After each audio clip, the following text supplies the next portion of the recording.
It's all about perspective. Kelsi was at NWA 70 while I watched online. Coming up, here are differing takes on the show.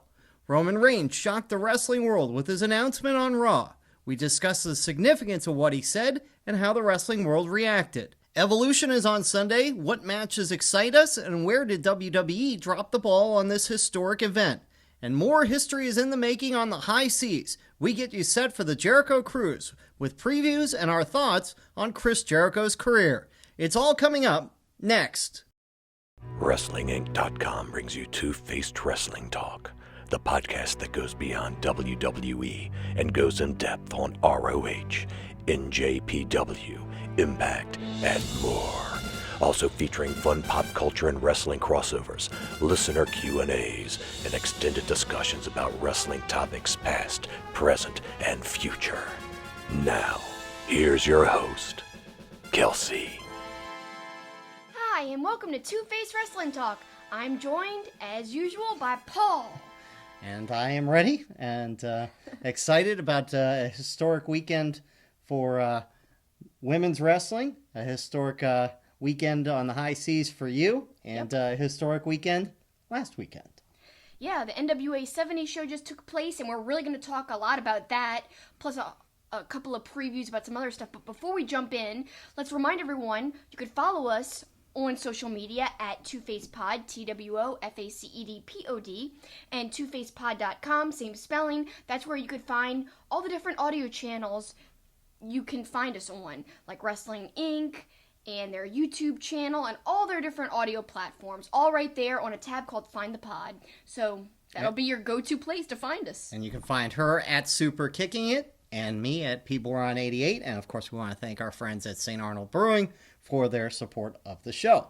But now it's time to give our opinions on the latest wrestling shows, news, and developments. It's time for headlines.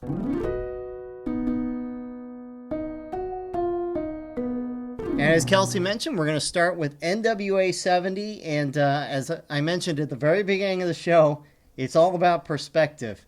You told me it was a great show. It was a wonderful show. I had a blast there. And I think I would have as well, but watching it on the app, not quite as good.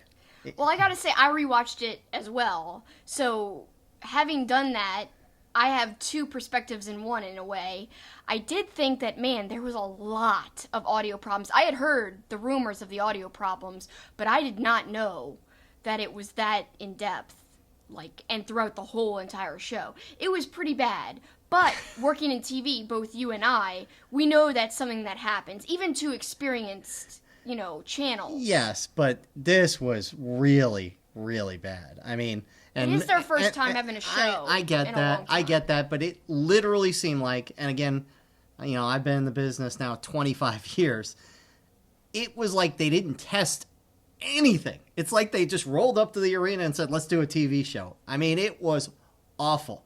The camera work was terrible. The audio was terrible. The directing was iffy. So it was hard from that perspective. But like you said, it's the first time they've put on an event. And look, it happens to the biggest companies. Tuesday night, I'm watching SportsCenter before the World Series. In the first 2 minutes of the show, they didn't have any audio. All you heard was the director, talking to all the crew. That's all you could hear. So it happens to the big boys. So it's not like, okay, this is the end of the world for NWA. But it was one of those shows where, there were a lot of maybe new people that might have been checking it out, like people who had seen All In and were like, all right, I want to see Aldis and Cody again. And boy, from that perspective, it was rough. Yeah, I mean, I could see your point, but it didn't hinder my enjoyment. Then again, I have such a hard time relating to just having seen it on TV because I'm biased from being there. It was so much fun. When Aldis and Cody were brawling out in the crowd, that was incredible. And it just did not come off the same way. The crowd didn't even come off as excited as we all were. If you were in the room, it was actually really loud. But because of the audio issues, you couldn't tell that at all. It sounded kind of subdued. It wasn't like that, though. Now, that being said, NWA recognized the problem, and they've gone on. They posted this on Twitter, that they have fixed it on Fight TV. So now if you go back and watch the show, it is in its correct audio format. So good job by them fixing that. And look, they knew there was a problem right after the show. Yeah, Billy Corgan even put a message out on Instagram saying how he was not happy at all with the production problems and it was unacceptable. So clearly he took these issues very, very seriously. So I give it to him that he cared enough to send out a message about it right away. Yeah, we've obviously been part of some other wrestling things where they haven't owned up to mistakes that were made, so kudos to NWA for that. Well, you were in the audience, so you didn't even have to worry about the audio issues, and obviously that was a lot of fun. It was so awesome. Aldous and Cody were right by me. When they went over the barricades, Cody was like, "Move!" and I ran out the way. I almost didn't make it. You can see it in the broadcast. You, with a big grin, kind of scurrying out of the way. It's pretty funny. I almost fell, and my purse was right by them. I left my purse there, and I didn't tell you that. They were brawling right by my purse. I'm like, stuff's gonna get crushed in my purse. It was crazy. Then my chair was gone for the rest of the night. There was trash everywhere because the garbage can. That was one of my favorite parts. Cody using the garbage and actual garbage spilled out all over the place. Another favorite part of the night, I really loved the women's match. And I know you said you have a different opinion. You were kind of disappointed in what you saw from it, but I loved it. I don't know, being there, it just came off so much better. I can't explain it. Yeah, again, I will defer to you because you were there. There's the two perspectives on that. When you're there, you always think something's better, and so maybe that is the case, or maybe it was legitimately better than it was portrayed. But it was a little iffy for me, for sure. And as we kind of go through the show a little bit, some of the matches were okay. I mean, obviously Cody and Nick were phenomenal. That match was great. It was my favorite match. But let's start with the two fatal four ways. The first one I thought was really quick, and the second one I thought was kind of sloppy. Now, that being said, but Willie Mack was really impressive, even through the championship match, obviously. And I really didn't know much about him a month ago, and now I'm really a big fan of his. The two stunners, and just his personality was great. That Sammy Guevara, which we saw at Wrestle Circus, a year and a half ago or so, he was really impressive. But overall, those matches just didn't do a lot for me. See, it's so weird because in person they seemed longer than when I rewatched it, and it seemed amazing. And when I rewatched it, I don't think I felt the same way as you did. Yeah. I don't know. I mean, I know they were good matches. I was right there, right at ringside. I don't know. It's really hard because we have two different opinions, but I have heard other people who just rented the show actually love it, even with all the audio problems. So to me, I feel like it was a good kickoff in what the spirit of it was supposed to be. And that's what's really important. Yeah. The spirit of the show is what we all have to keep in mind, what they're trying to do with the NWA. And there's a couple big announcements that were made. They're going to have the Cornette Cup, so they're going to have a tag team tournament. That's going to be really exciting. Who's going to be in it? I can only imagine the different competitors. That should be very exciting. And that's going to happen in 2019. I think that was a big deal. I'm so glad Jazz retained, because she's legit hardcore seeming, as we talked about before, a prison guard, very intimidating, and she was brutal in that match. Oh, that's when she sat down in that camel clutch, the way she bent her back so far. Penelope Ford must be very flexible, because she was bent way back almost to a 90-degree angle. It was insane. Crazy, yeah. But that match disappointed me too, because we saw Penelope Ford do so much at All In when she wasn't even in the match. She was just a valet in that match, and she still did flips in this match, same type of thing. Yeah, but not to the extent it didn't feel like. I disagree. I don't know. I disagree. I expected a lot more out of that match as well. Yeah. But that being said, I thought it was a good match. I just thought it was going to be great. I really thought it was going to be great. But Jazz was awesome. She was, and like I said, I'm glad she ended up retaining, because I was questioning, are they going to have her retain for longer? And they did, and I'm glad. She even cut a promo saying, she could come after Cody, and this was before Cody lost the title, of course, but I think it's kind of cool how she was saying that doesn't matter if you're a woman or not, she should be able to challenge for the title. Yeah, I did That's so that. cool. Yeah, no, that's neat. And she seems like she could actually be a contender. It's believable. Yeah. Oh, yeah.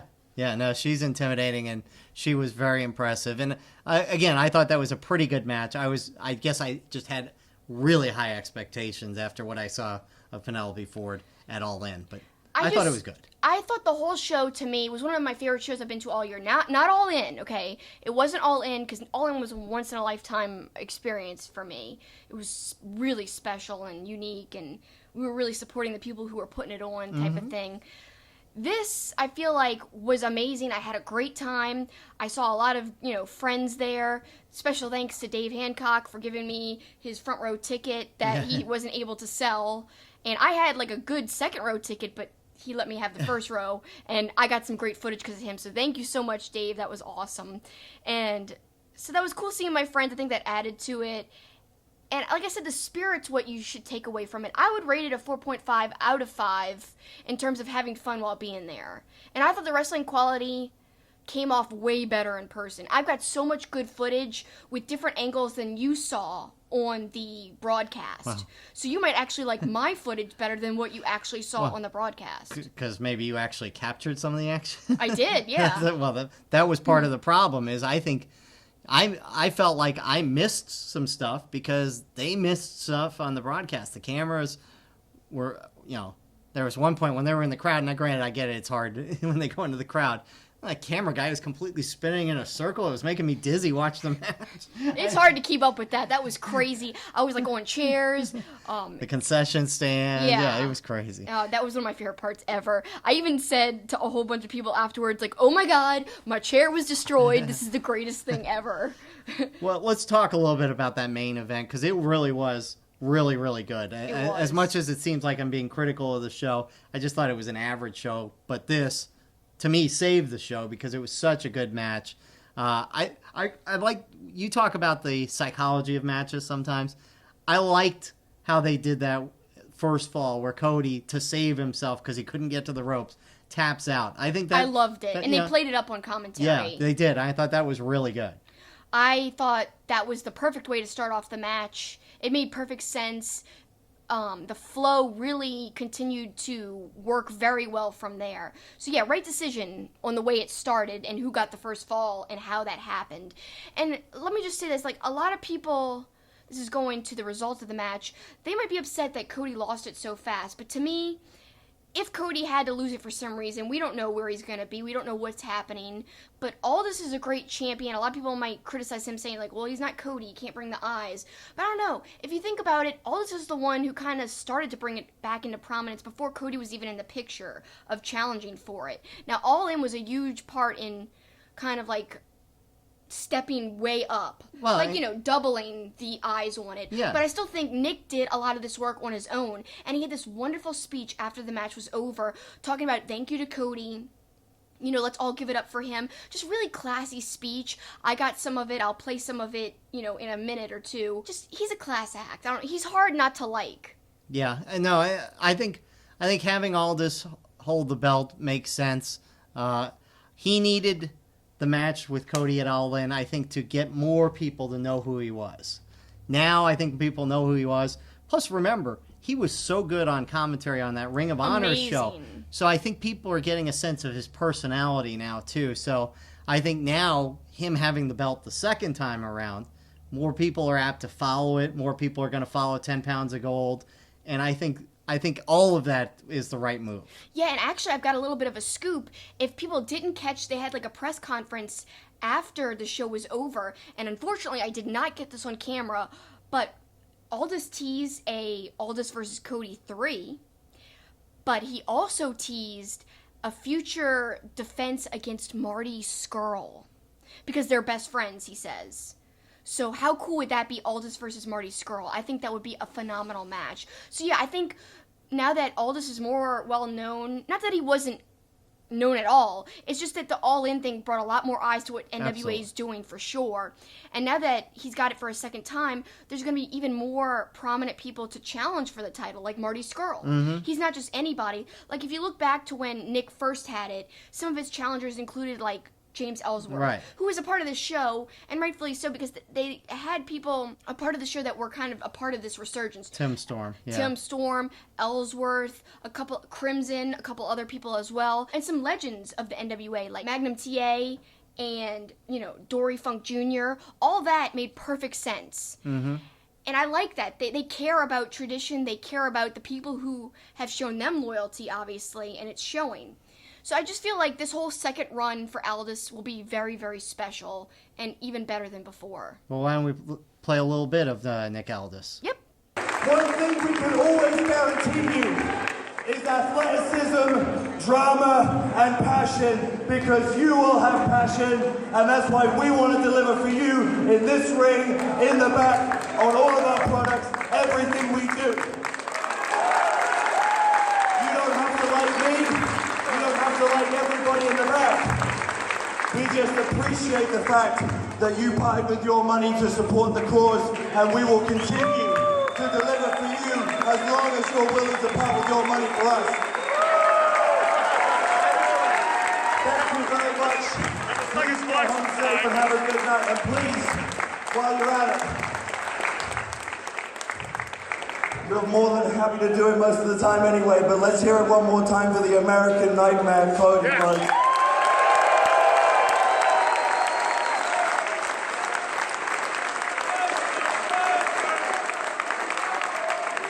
While he goes by the American Nightmare, he very much still believes and embodies the American dream. And my promise to each and every one of you is that every day I hold the 10 pounds of gold, I will do my best to honor the American dream, and Dory Funk Jr. and Jack Briscoe and Ric Flair and Harley Race and everybody else who held this belt with pride. So good stuff from Nick Aldis, and we'll see where the 10 pounds of gold leads him next. So let's switch gears. Let's talk the other really big story of the week. Roman Reigns shocks the world on Raw with his announcement at the beginning of the show that leukemia has returned in his life. He had it earlier in his life, thought he had it beat, and has come back. And I appeared on ESPN Radio earlier this week here in New Orleans to talk about kind of the significance of everything about it. And I think what makes it such a big deal and why people are talking about it is rarely in the middle of well, first of all, there's how many big names have come out in the prime of their career and had such a big announcement like this. I mean, debilitating. Yeah. I mean, guys have had to retire and stuff because of injuries in WWE, but this is something completely different, and it was really different in the sports world. Yeah, we had guys like Eric Berry of the Kansas City Chiefs, but he didn't announce right before a game he had cancer, So, that kind of thing is rare, and I'm a little mixed on this, and I wanted to get your opinion on this too. I have no problem with him coming out and making the announcement, before it got leaked or anything like that. But at the same time, it was I think it made it really hard on the rest of the locker room to have to go out and perform. I really felt like he should have told the locker room a few hours before the show so that they could process it. I mean, Finn Balor came out right afterwards, and you can tell he's got tears in his eyes while he's trying to do his thing on the ramp. And what did you think about that in particular? I find it odd that I guess they wanted to keep everyone quiet. They didn't want a chance of any leaks happening before the show. But, yeah, it's kind of unfair, like you said, because people getting taken off guard and they have to perform for the rest of the night, that's really hard. That's difficult. That's like a huge blow. This is, like, for us as the audience, I even saw people tweet out how hard it was for them to watch the rest of the show, and they don't know him. Right. These are his friends. These are his coworkers that see him all the time, so that's even more difficult. So, yeah, that's a little odd to me that they didn't let him have a private discussion with the locker room. And I felt bad for them, because how do you just bounce back after that?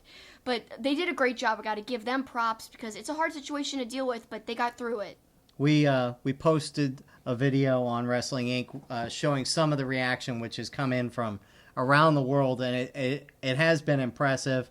Various organizations, various wrestlers, all jumping in to offer support. What I think's the most impressive, which you kind of alluded to, is that it's not just WWE people, past and present. It's Ring of Honor, New Japan, all kinds of different wrestling promotions, all kinds of different wrestlers, just everybody you can imagine. Madison Square Garden had a billboard up saying, "Get well soon."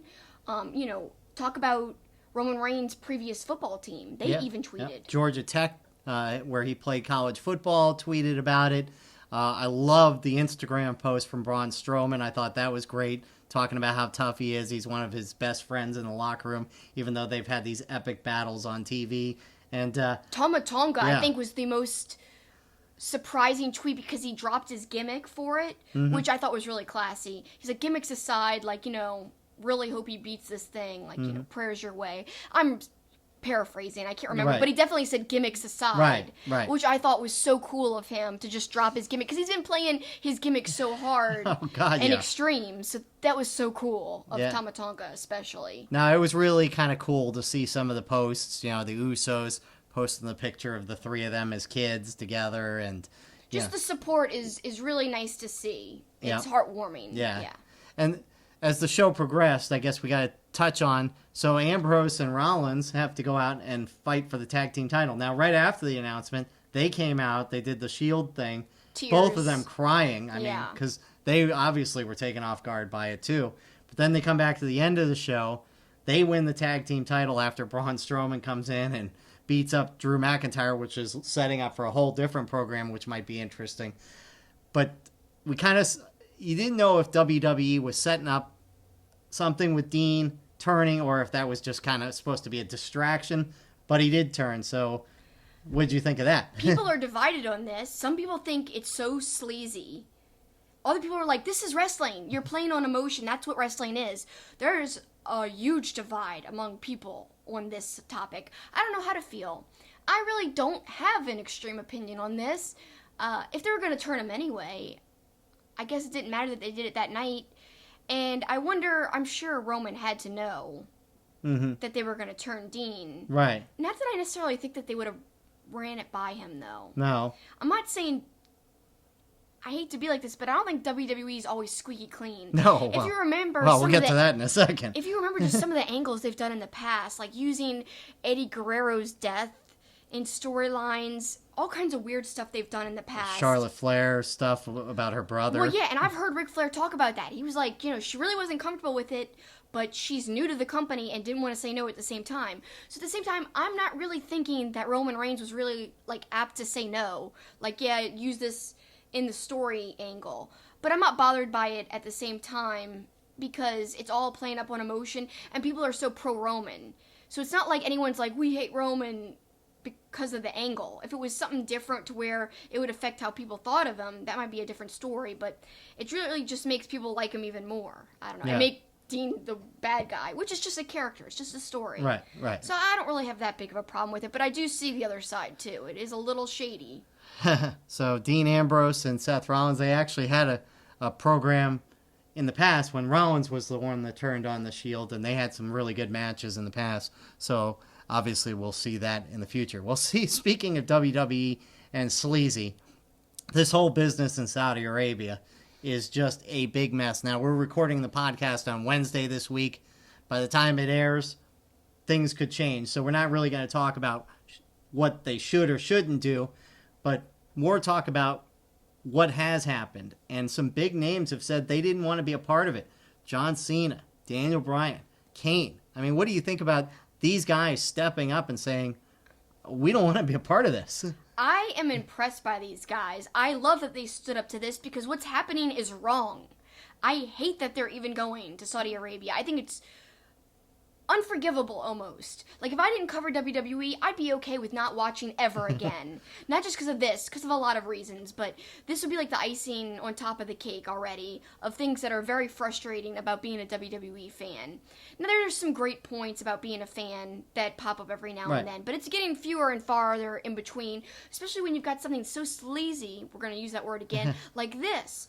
I just don't think they should go there. Stand up to the money. Stand up to all this stuff. You shouldn't be supporting this government. They're literally killing people. We're talking about lives. Right. Well, we're talking about a culture that puts people to death. Yeah. That's extreme. And look, a lot of people were uncomfortable about the first trip to Saudi Arabia, and that was before any of this. So it's impressive to see. I mean, look, John Cena, Daniel Bryan, Kane were all going to have major parts in that show. So for them to stand up and say, we're not going to be part of it, very, very impressive. Now, these are the reports, Yes, so, yes.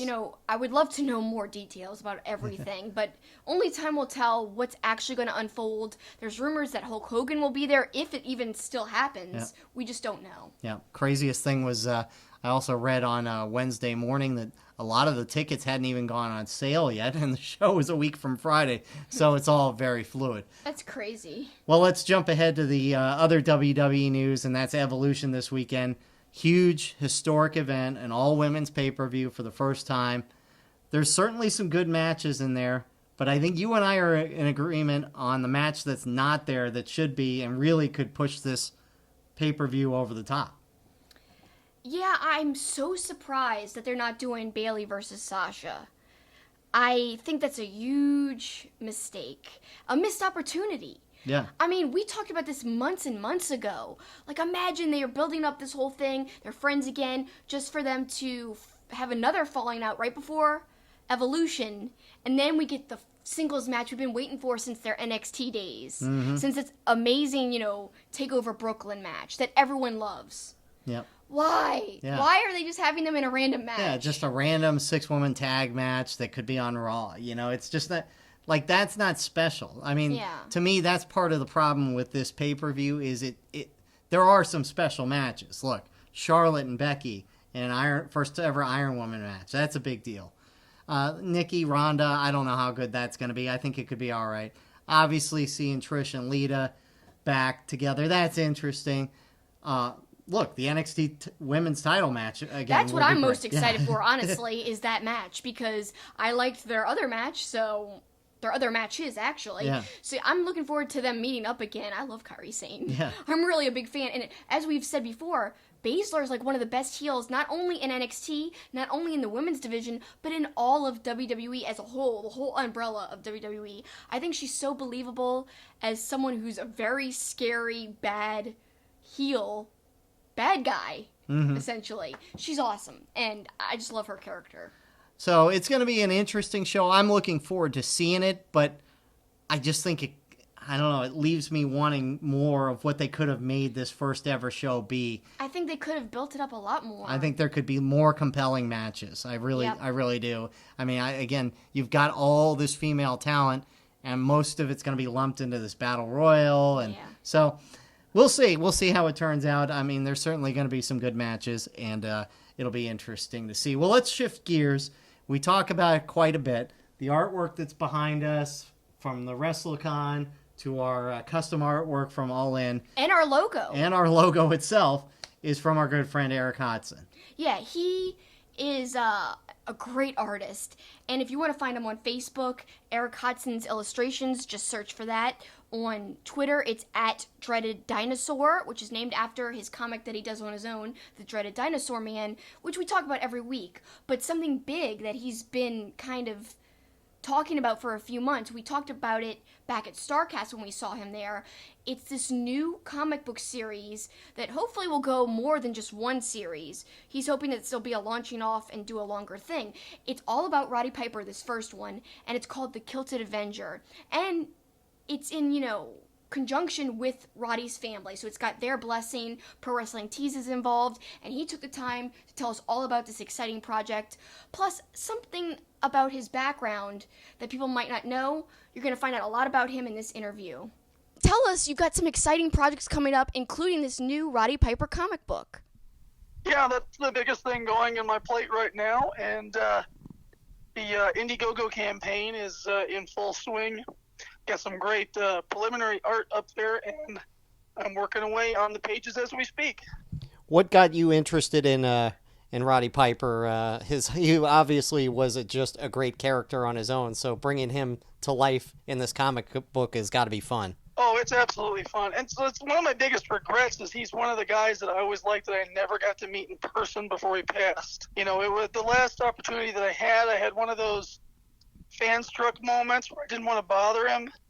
And I figured, okay, well, maybe the next time. And there wasn't any next time. So to be able to be part of this project and working on it is it's a pretty big honor, and I'm really happy to be doing it. And talk about how you also have the blessing of his family, because I think that's a huge deal. People might not realize it's really special that they're endorsing this. Well, yeah, we pitched the idea to Kitty.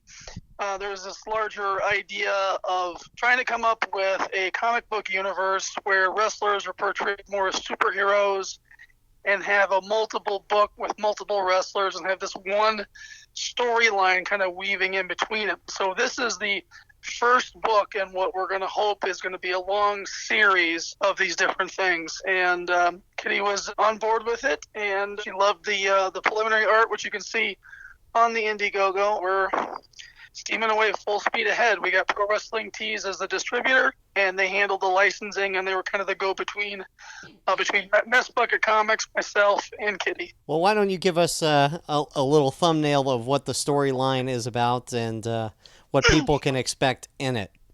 This is kind of like an alternate universe scenario. Roddy Piper is a talk show host by day and a vigilante crime fighter at night. And this kind of world that we're carving out, wrestlers are pretty predominant. There's going to be all sorts of guest stars and appearances from some well-known folks. But like I said, it's kind of an alternate universe. It starts out kind of in the 1980s, so we're getting to see a vintage Roddy, with the full mullet of hair.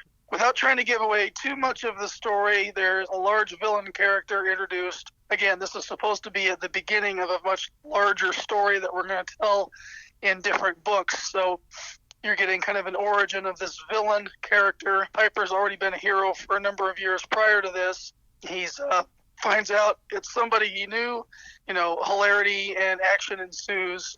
And there's a really cool kind of a gotcha cliffhanger ending for the story, to where if it doesn't go further than one book, it's still a great standalone book, but we got the door open. We could keep going with the story and move it into different avenues.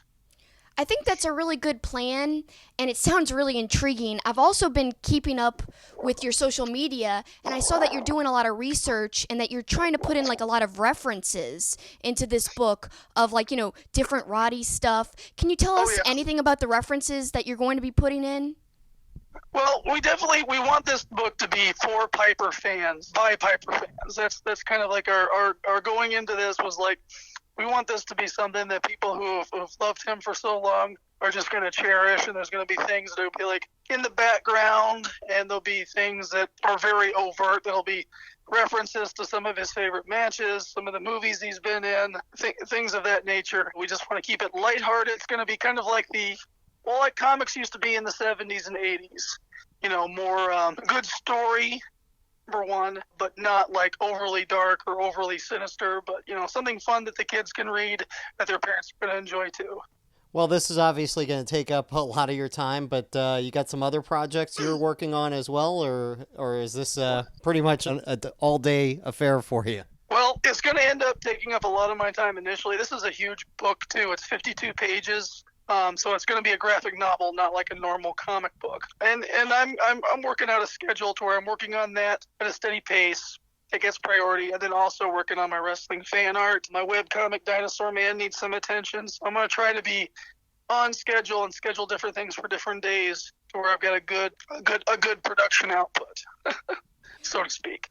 Sounds good. The Piper book is the big deal for me right now. So, and it's going to be going for at least the next 8 months or so.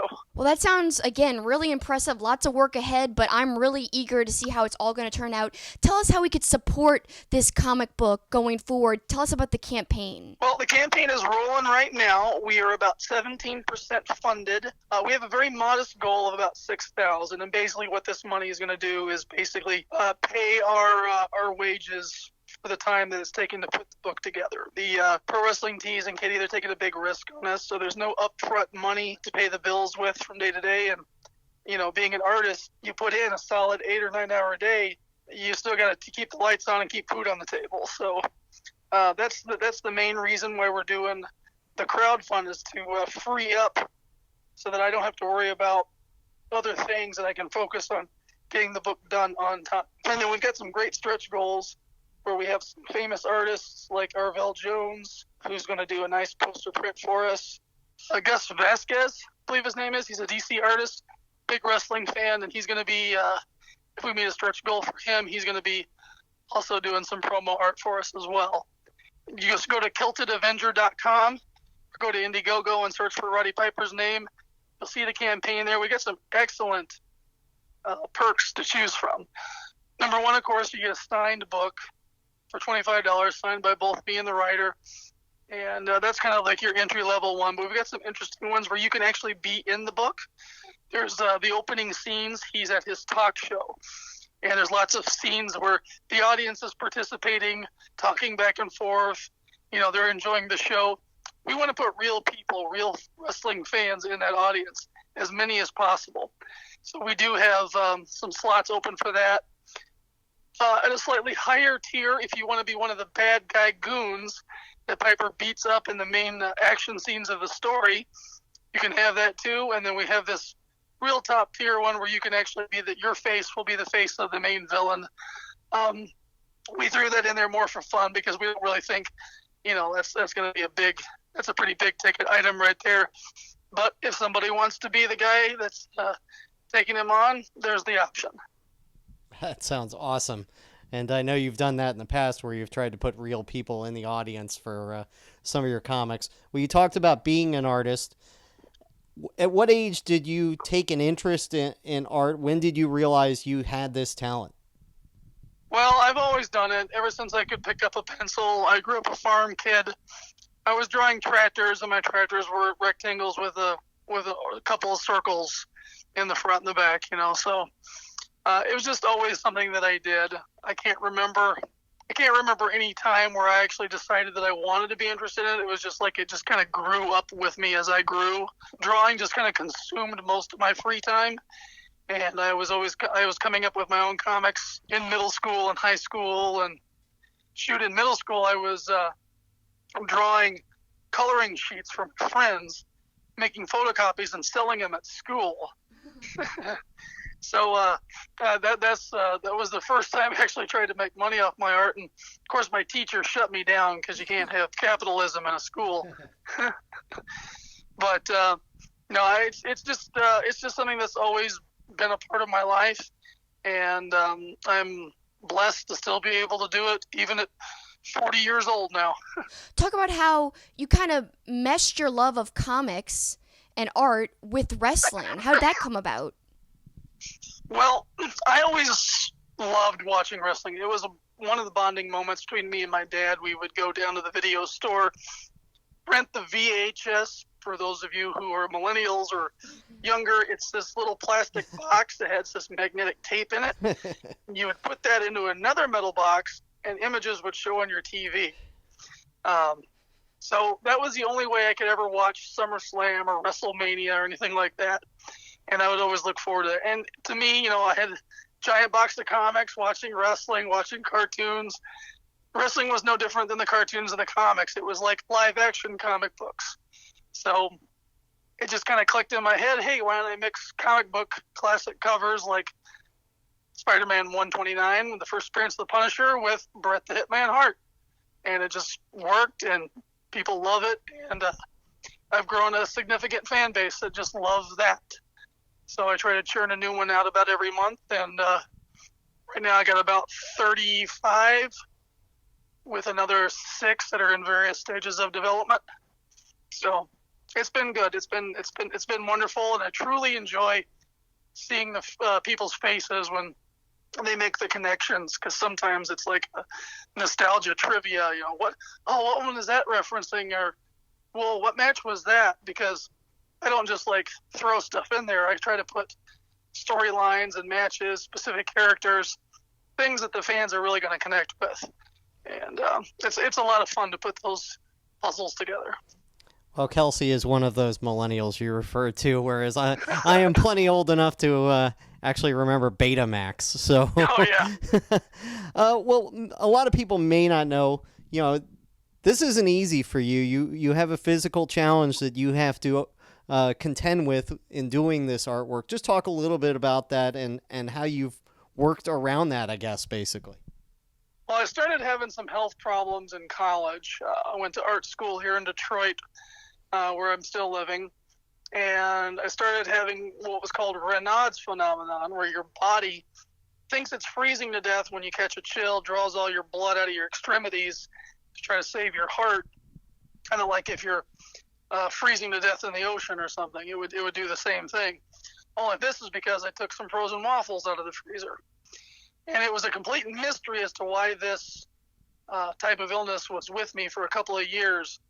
And then I started having other manifestations.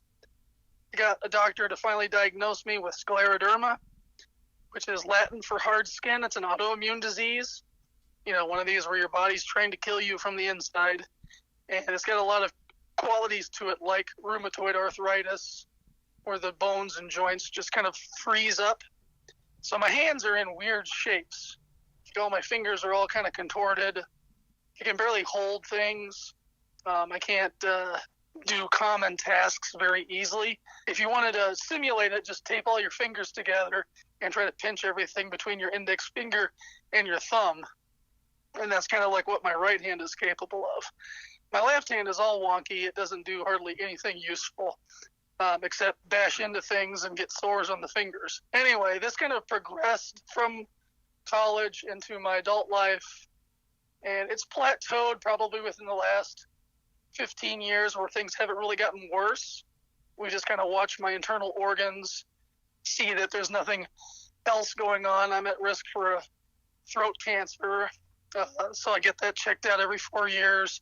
Internal organ failure is common, so I regularly get stress tests, breathing tests, make sure my lungs are functioning, because one of the diseases, this is like with scleroderma, it's multiple little diseases that kind of work together. So it gets misdiagnosed like as Lyme disease or MS. There's a few others, and it can be hard to diagnose it. So it's one of those things where you really got to find a doctor who knows about it to be able to diagnose it. I was blessed to be able to have a doctor who has been with me since the very beginning, has taken very good care of me. So throughout that whole process of learning what this disease was, watching it change my body, I had to kind of reteach myself to draw, and necessity is the mother of invention. So my brain figured out ways to get around it. I can still hold a pencil, pen, or now a computer stylus and use more of my arm. Other than that, I do clean living, healthy eating, and DDP yoga to try to stay limber and get some more usability out of my stiff joints. I'm still functional enough to do drawing at, like I said, I'm 40 years old now. I've been dealing with this since just into my 20s.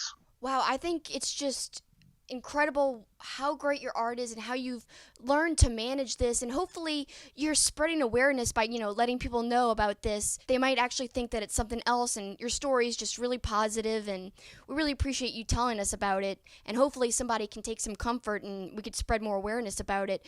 But finally, to wrap it all up, I want to end on like a really positive note. Do you have a favorite wrestling piece that you've done so far? Some of my favorites are also a lot of everybody else's favorites, just because they click so well. I would think about the Finn Balor one, which is based on Jack Kirby's The Demon, so it works on so many different levels. The colors, the posing, everything just turned out just right in that one. Of course, the Fantastic Four Horsemen, I mean, that's still like the number one among most fans. The Kane one, the phenomenal Undertaker, the Hulk Hogan one. So yeah, those are probably some of my top ones. And just in doing this, I've gotten to become friends and meet a lot of different wrestlers. Met Chris Jericho. I'm on pretty good speaking terms with Diamond Dallas Page. It's just been a true blessing to be able to, and it's just it's provided some opportunities. If I wasn't doing the wrestling fan art, I wouldn't have got the opportunity to be drawing Roddy Piper in a 52-page comic book. Well, it's all incredible, and trust me when I tell you, I look around the apartment, and there's a lot of the evidence of your great talent hanging on the walls in this apartment. So we appreciate you being such a great friend of the show, and we love your artwork so much. Thanks. And everybody go to kiltedavenger.com, or like I said, Google, go to Indiegogo and look up Roddy Piper's name. You'll see the campaign right there. By the time this airs, I will have updated the campaign with some new art pieces that are getting finished, and so the page will look a little bit spiffier. Eric is an extraordinarily talented artist and really a great friend of the show, and it was really nice to have that extended talk with him, and best of luck to him on this new project, which we know he's going to knock out of the park. Yeah, please pledge if you can. I mean, it's a great project, and I think it's worth your support. He's a great guy. Well, coming up, we are going to talk more about something that is historic, and that is the Jericho Cruise. Kelsi's going to be there, and we're going to hear from some people that are going to be on the cruise, maybe talk about the matches, and also talk about significance of Chris Jericho. We've got some listener input on that. And we want to remind you that every week on Tuesdays, we drop the Pop and Wrestling Connection. If you haven't checked out this week's, we recast wrestlers into horror movie roles. Up in the air, though, for next week, whether we will actually do one on Tuesday. Kind of depends on your schedule. Yeah, I mean, I don't know what the cruise is going to be like. It's going to be jam-packed, and we'll talk a lot more about this in the next segment. But it's up in the air. If I can get enough cruise people to talk to me about a certain topic, and I could somehow throw together a Pop and Wrestling, I'll try my best. But I really can't promise anything because I don't even know how the internet's going to be. So you guys just bear with us. We might not have a Pop and Wrestling on Tuesday, but I implore you, if you haven't checked it out already, check out our Pop and Wrestling from this last week about the horror movies, like Paul said. It was so creative, like the listener and viewer submitted answers. I loved them so much. We had people talking about Cody Rhodes being in a horror movie, Bray Wyatt, Broken Matt, Suzuki was mentioned multiple times. You and me, our answers, I think that was some of my favorites, too. Well, of course, because they were ours. Yeah, so we talked about all kinds of horror movies, from The Shining all the way to Pet Sematary. Tons of different types of stuff. And more than just Stephen King, even though those were two Stephen Kings. Yes, there were. There were others other than Stephen King. So make sure you check that out. That is on Wrestling Inc. and all of the platforms that you normally find us on. But when we come back, we're talking Jericho Cruise. St. Arnold Brewing Company, located in Houston, is Texas' oldest craft brewery. Their goal is to brew world-class beers and deliver them to their customers as fresh as possible, making them the best beers in Texas and Louisiana. Their customers are beer lovers, people that appreciate great, full-flavored beers. So whether you're enjoying an Art Car IPA or a smooth-drinking lawnmower, look for St. Arnold beers throughout Louisiana and Texas.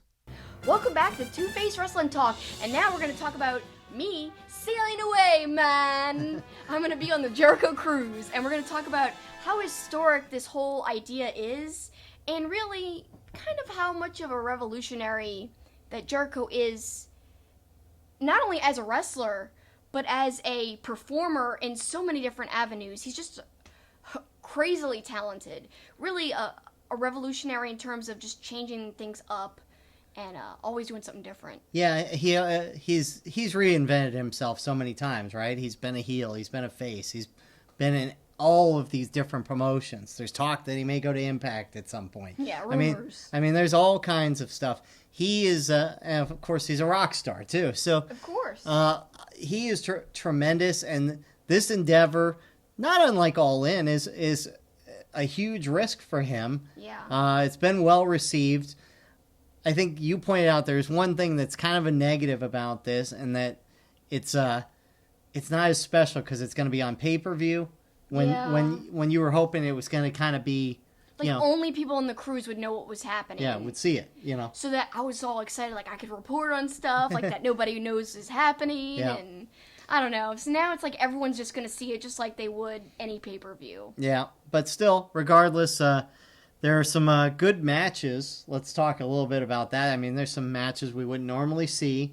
I'm really excited about the Impact ROH crossover matches. Mm-hmm. That's something really special. So you've got Skrull versus Sami Callihan. You know how I feel about Sami Callihan. He's my favorite person in all of Impact. I know you guys are probably sick of hearing me talk about him week after week. He's my favorite. I just love him so much. And to see him get all brutal with somebody who is such a great character like Skrull, I'm just really excited. I think it's going to be special. I mean, I talked about it all the way back when we had the conference call with them.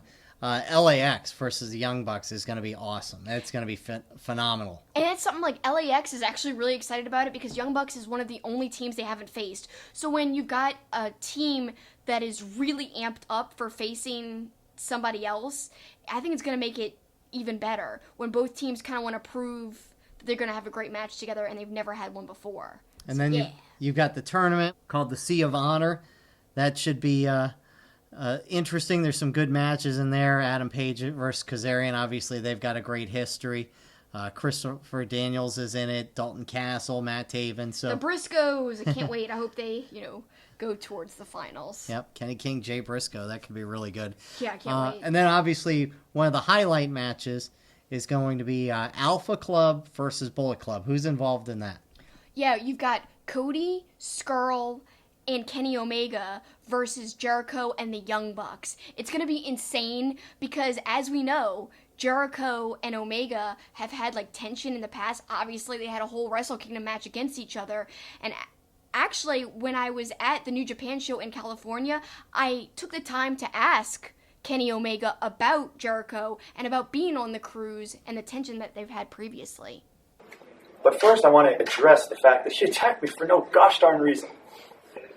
Yes, he's got a belt. So do I. Yes, he's got a cruise. I'm going to be on it. The match has been decided. It's not a singles. But Jericho still feels like he has something to prove. I escaped from the skin of my teeth at the Tokyo Dome.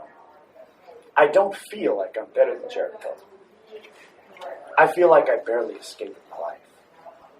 Jericho put the hurt on me more than anyone else has in my career. Maybe even more than Ishii. And he proved that he still has a place in this business. At the top of the ladder. I would go so far as to say even though I won, Jericho was one of the top of the men on my list to address and issue a championship defense match against. But that's a discussion for another day. So, a historic cruise organized by Chris Jericho, and it got you thinking and got our listeners involved on some of their favorite Jericho moments. Yeah, a few months ago I put the question out, let me know some of your favorite Jericho points in history, some things that he's done in his career that is your favorite. But first, let's talk about some of ours before we get to the listeners. What's some of your favorite Jericho moments? Well, recently, or sort of recently, the whole program with Kevin Owens, where they were friends. I love that. And then the Festival of Friendship, how that all broke down, and then they had great matches as well. That obviously is one of his most recent WWE memories. But obviously breaking on to the scene, confronting The Rock, and then he eventually wins the unified title from Rock and Stone Cold in what was still one of my favorite matches of all time, just because you had these three megastars and everything it entailed. And watching it, I didn't think there was any way Jericho would be the one that walked away. I know. That's why I think people love it so much. So, and he was genuinely emotional about it. So that's definitely one of my favorites, if not my favorite. I mean, I really love that too. I love that moment, but I also really enjoy his whole feud with Shawn Michaels, and I'm not a Shawn Michaels fan. No. So that tells you how much I liked how it turned out. That was, I think, in 2008, and my favorite was when they had the match. It was the ladder match, and Jericho's tooth broke off partially, I think, and then he just at the end turns and does this bloody smile. Best part of the whole match. And I love that. So that's why I have a soft spot for that part. Also, I'm kind of biased, I guess, because I love New Japan so much. But going from List Jericho in WWE, which already was him reinventing himself from before. Right. From his last WWE run, the List stuff was so popular, but to yet again go to New Japan and completely amp things up and go a totally different direction than the kind of silly, funny List Jericho, he went into a brutal, realistic, kind of intense Chris Jericho, one that we haven't seen very raw. Since, exactly, something that we haven't seen from him since the Attitude Era or the Ruthless Aggression Era even. So I think this was a lot different, and it was kind of like a callback to something old, but he did it in a new way, if that makes sense. Absolutely. And that's why I love his New Japan stuff. It doesn't matter if it was Omega or Naito. Because actually, I think I like the Naito match better, because it was just so brutal, and we talked about it before, but the tripod. Yes. The tripod spot where he literally, just as hard as he can, he throws that tripod onto Naito. Poor Naito. Yep. That was insane. That was great. So those are our favorites. Let's look at some of your favorites, and we'll start with at TGI Friday 73. when he called Trish Stratus a filthy, dirty, disgusting, skanky, brutal, bottom-feeding trash bag hoe. I still remember my teacher's disgust that my parents let me watch such a program when I used it the next day. 100% their fault, not you, Chris. So then we've got at Near Fall Network. Jericho once beat both The Rock and Stone Cold in the very same night. Never forget GOAT, just like you, Paul. Yep, that was awesome. From at Red Rebel of Death, his moments with Stephanie backstage, especially, the insults, you know. The making fun of her augmentation, shall ridiculous. we say. And then we've got PCH Nilbog. I loved his feud with China, and his Festival of Friendship was pure gold. It was tremendous. And his China stuff I liked a lot too. I forgot about that. At Metal_2006, the CM Punk versus Jericho 2012 match, series and storyline.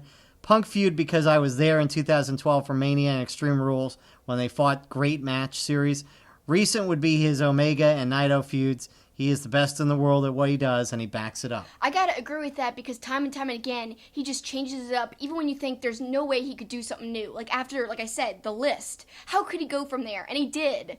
It's just incredible. It really is mind-blowing. So then we've got Zelanthus89. I love the Survivor Series between WWE and ECW/WCW, where he and The Rock kept feuding that led to Jericho becoming the first ever undisputed champion, like you said. At Carola 86, I've got a couple of fave matches involving I Am Jericho. They are Hell in a Cell against Triple H, again against Triple H, the last man standing match that they had. Yeah, great choices. At the _31, Jericho over Triple H in the false finish. Great choices so far. Then we've got at Robert M922. I remember when he started his first heel turn in WCW. Now this is going back a ways, obviously. He went from look at this guy to holy... Look at this guy. My favorite moment was when he interviewed Malenko's picture during their feud. Great stuff. I do remember that. I forgot all about that. That was funny. Let's go to at Dire Donkey. I loved it when he read the list of all of his 1001 moves. I really like that too, actually. It's some classic Jericho, old school. Here's one that agrees with you. Yeah, at Emerus says his feud with Shawn Michaels back in 2008 was some prime Jericho. And like you said, that's my pick, so I totally agree. At Donald Gold KY, his match from Slamboree 1998, Cruiserweight Battle Royal, and Cyclope versus Jericho, all-time favorite feud and payoff the whole year leading up to it was worth watching. That's something I gotta admit I'm not familiar with, so... But Go back and watch it. Yeah, I guess I'll have to. Alright, so our next one comes from at OC Steve SDS, Sunday Night Heat episode where it was Perry Saturn versus Jericho for the European Championship. I remember Sunday Night Heat. At First to Third, I think his feud with Dean Malenko for the WCW Cruiserweight title was some of my favorite Jericho. And at DKM FWTX says he'd have to agree. All right, and then finally we've got at Ryan Foley _ 710 idiot split promo on Hardcore and Crash Holly. He loved. So some great stuff from Jericho, and really there wasn't much from Jericho, and still isn't, that I don't like. It's crazy how wide of a range all those people covered. Mm-hmm. So that just tells you what a career, that somebody could literally go from like 1990s to 2018, and there's all kinds of highlights throughout the whole time. That says a lot about Jericho, who he is as a performer, and we didn't even touch on the things he's done outside of the ring. You know, best-selling author. Now he's like a cruise pioneer, but also lead singer and musician. Crazy. Yeah, the band Fozzy. Breaking records, doing well. Yeah, not just like a little side project like, hey, I've got a band. These guys are wildly successful and have done very well commercially selling records. Also, a great podcaster. Yeah. And speaking of his podcast, if you guys really want to get amped up for his cruise, he just released a whole episode about behind-the-scenes stuff, all about how the cruise came to be, stuff that should have came to be about the cruise but never happened, etc., etc. Lots of great behind-the-scene details. I really recommend checking it out. I haven't even finished the whole thing, but, you know, over halfway into it, it's fascinating. And actually, he was talking about how the cruise could have been out of New Orleans. Flippin' man, I wish. That would have been so easy for me. I have to fly to Miami instead, so that would have been nice, but oh well. Well, speaking of the cruise, obviously it's centered around wrestling, but there's entertainment. There's musical entertainment, the band Cherry Bomb. There's the Australian AC/DC all-female band. Some of our favorite comedian guys are there. Yep. The Impractical Jokers. Yeah. I love them so much. I'm so excited. And another one is Ron Funches, and you got a chance to interview him at All In and talk all about the cruise. So let's listen to that interview now. My uncle would take me to the Rosemont Horizon, and I saw like Hulk Hogan versus Earthquake and like all these stretcher matches and the Road Warriors. And since I was 5, I grew up in like just a house. I was raised by my mom, and so a house just full of ladies, and wrestling was always kind of my like, this is my man thing, but it's for everybody. It really is. I'm so excited. You're actually going to be on the Jericho cruise. I think that's kind of just like this weekend with All In and StarCast. That's another revolutionary thing that's happening in the wrestling world. Very unique, very cool. Tell me your thoughts about being part of that. I'm just so excited to go on a cruise. That seems like fun. Yeah. And then it seems like a lot of fun to go on a cruise with a bunch of wrestlers and wrestling fans and watch a bunch of wrestling, which is what I would do anyway. So it seems like a great time. Because usually when I'm on vacation, I'm like, okay, I got to go have fun and go out, but I kind of want to stay home and watch wrestling anyway. But now I get to do both. It's the perfect combination, you know. Absolutely. We're so lucky to be able to go. I think it's great for couples, even if you have somebody who doesn't like wrestling. You can go on water slides and stuff, and I'm going to be watching the Briscoe brothers. Exactly.